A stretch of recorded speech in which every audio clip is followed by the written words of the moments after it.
Okay, you've got me again. Am I audible? Okay, thank you. Harpreet, thank you for sharing what I'm going to call the Wheel of Fortune for the SAP Application Lifecycle Management, and how you can improve through automation and much better operations the quality of your SAP operations. And it's a shame we couldn't get the AV equipment to demonstrate the server refresh. Kui baat nahi. But let's perhaps schedule a individual demonstration with you if that's of interest to you.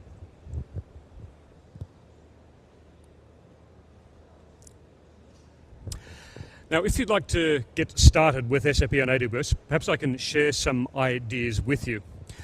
Firstly, if you're looking for a customer that looks and feels a bit like your organization and you'd like to learn from their experience, then please take a look at some of our case studies. And in fact, this week we have shot a video with L&T Infotech who have shared their architecture, so watch out for that soon. Secondly, we recognize that customers don't make a decision to move their SAP systems to the cloud lightly, and that cost is frankly a big consideration. We also recognize that here in India you are blessed with inexpensive hardware and inexpensive hosting offerings. So we're very willing to share with you our approach to cloud economics, help you measure your as-is costs of operations for SAP, and then project the to-be, including the tangible costs such as AWS, plus the opportunity to lower your cost of operations through automation, and as a result of the benefit of some of the AWS services.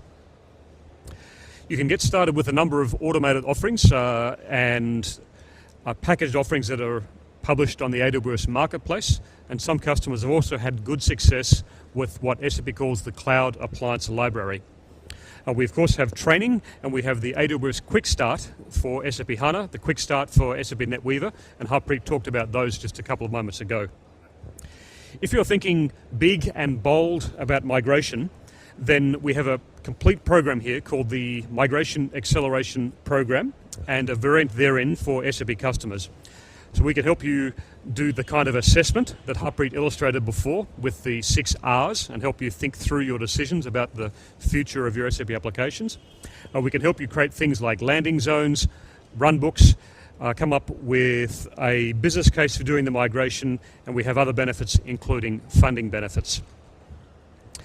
And also we have been working hard to develop a community of APN SAP partners who offer a range of services that are relevant to you, from implementation, migration, and managed services. You'll see here that LTI is presented here as an example of a partner that has a track record of success implementing and migrating and then operating SAP systems on AWS. And in addition to LTI drinking their own champagne, they've also been successful with customers like Veolia in Europe and more. In addition, you'll see at the top of this chart, we have a number of partners who have earned the trust of customers and have sufficient competency to earn what we call the APN SAP competency. So thank you very much for your interest in SAP on AWS. Again, to Mr. Deepjoy, congratulations on your success, and thank you for sharing your experience.